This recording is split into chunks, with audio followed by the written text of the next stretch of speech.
Bea and Mr Jones, story and pictures by Amy Schwartz. "I've had it with kindergarten," Bea Jones said to her father as he was sitting down to breakfast.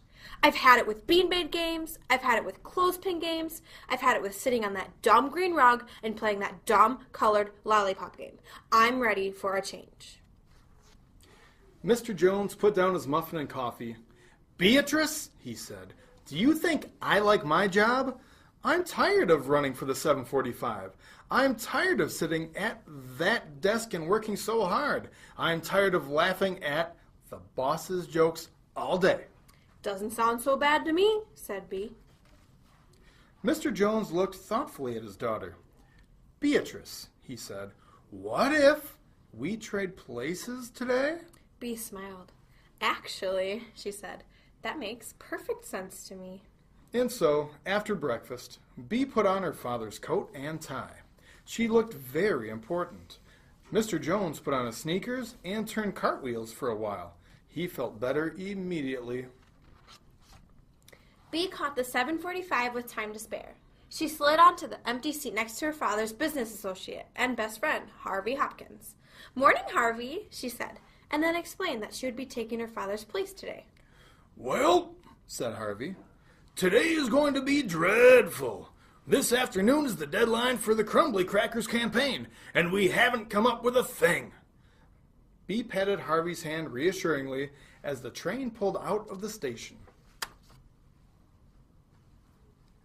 The train reached the city, and Bea and Harvey hurried to the Smith building. They took the elevator to the 42nd floor and walked into Smith & Smith Advertising.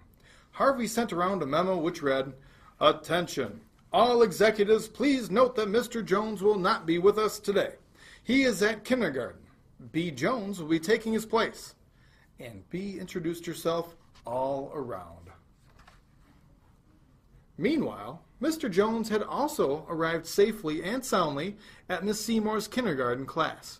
He figured the tallest person in the class was Miss Seymour and handed her a note which read, "Dear Miss Seymour, please excuse Beatrice from class today. She is tired of being a kindergartner. Mr. Jones is taking her place. Sincerely, Mr. Jones." "Well," Miss Seymour sputtered, "I must say this is rather unusual. But since I do have a note from the child's father," and she looked over her glasses at Mr. Jones, "I suppose it must be all right with me." Well, Mr. Jones loved being in kindergarten. He was a whiz at the colored lollipop game. Vermilion red, I believe. Miss Seymour told him he was almost as bright as Jimmy Davis, the class genius.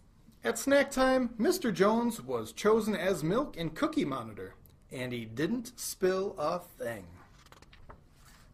At recess, he helped Miss Seymour get Jimmy Davis down from the magnolia tree.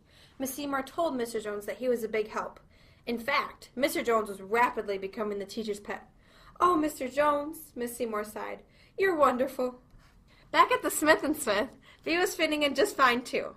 The first thing she did was give her secretary the day off.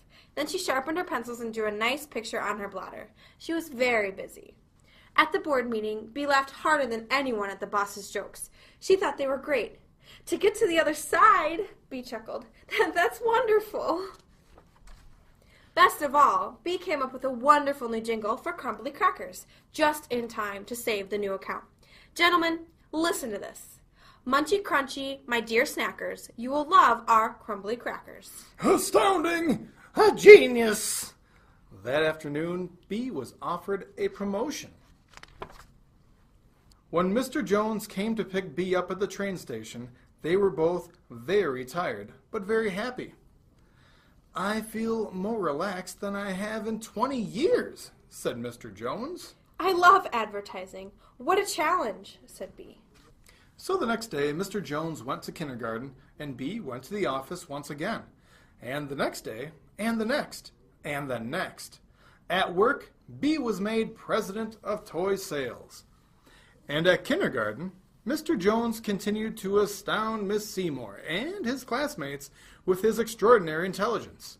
Mr. Jones and Bea had each found their proper niche in the world.